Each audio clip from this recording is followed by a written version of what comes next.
ಗಾಂಧಿ ಹುಟ್ಟಿದ ಅಲ್ವಾ ಈ ದೇಶದ ಒಳಗಡೆ, ಅಲ್ವಾ ಈ ಕನ್ನಡ ಕುವೆಂಪು ಹುಟ್ಟಿದ, ಅಲ್ವಾ ಕನಕದಾಸರು ಹುಟ್ಟಿದ, ಅಲ್ವಾ ಇಂಥ ನಾಡಿನಲ್ಲಿ ನಮ್ಮ ಈ ಆಧುನಿಕ ಕನ್ನಡದ ಕುವೆಂಪು ಕಾರಂತರನ್ನು ಹುಟ್ಟಿದ ಈ ನಾಡಿನ ಒಳಗಡೆ ನಾವು ಏನಕ್ಕೆ ನಮ್ಮ ಬದುಕನ್ನು ನಾವು ಏನಕ್ಕೆ ಕಳೀತಾ ಇದ್ದೀವಿ, ನಮ್ಮ ಮಕ್ಕಳಿಗೆ ಏನೇನ ಕಲಿಸ್ತಾ ಇದ್ದೀವಿ, ಸಿದ್ಧತೆಯನ್ನು ಮುಂದಿನ ತಲೆಮಾರಿಗೆ ನೀವು ಕಲಿಸ್ಕೊಡಿ ಹೇಳ್ತಾರೆ.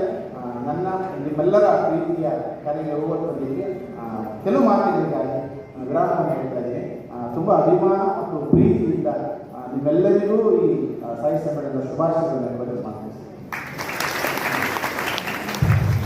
ಸರ್ ನಮ್ಮ ಜೊತೆಗಿರುವಂತಹ ಒಬ್ಬ ವ್ಯಕ್ತಿಯಾಗಿದ್ದರೂ ಕೂಡ ನಾವು ಕೆಲವೊಂದಿಷ್ಟು ವೇದಿಕೆಗಳ ಮೂಲಕ ಅವರನ್ನು ಪರಿಚಯ ಮಾಡಬೇಕಾದಂಥ ಅನಿವಾರ್ಯತೆ ಇದೆ.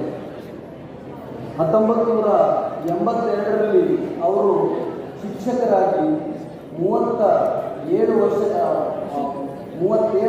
ವರ್ಷಗಳ ಕಾಲ ಸೇವೆ ಸಲ್ಲಿಸಿದಂತಹ ಶ್ರೀಯುತರು ಅಲ್ಲಿಂದ ಅವರ ಸಾಹಿತ್ಯಿಕ ರಚನೆ ಕೇವಲ ಬರಹದ ಮೂಲಕ ಅಲ್ಲ, ಕುಂಚದ ಮೂಲಕವೂ ಕೂಡ ಕೆಲಸ ಮಾಡ್ತಾ ಹೋಗುವುದನ್ನು ನಾವು ನೋಡಿದ್ದೇವೆ.